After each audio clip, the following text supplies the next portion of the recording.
Bon dia, soc l'Anna Minguella, soc educadora social i gerent de l'Associació Catalana de la Síndrome X Fràgil. La síndrome X fràgil es considera la primera causa de discapacitat intel·lectual hereditària.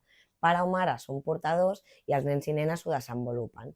La síndrome X fràgil tracta de la falta d'una proteïna FMR1 que és essencial pel desenvolupament del cervell.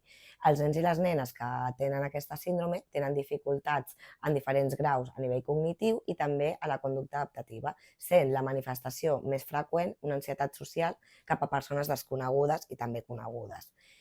Nosaltres, des de l'associació, portem 30 anys treballant tant per famílies com les pròpies persones afectades i també amb la comunitat per fer difusió i que es detecti d'una manera més precoç. Activitats que podem fer amb les persones afectades és treballar l'autonomia, la independència al transport públic, el maneig del sistema monetari.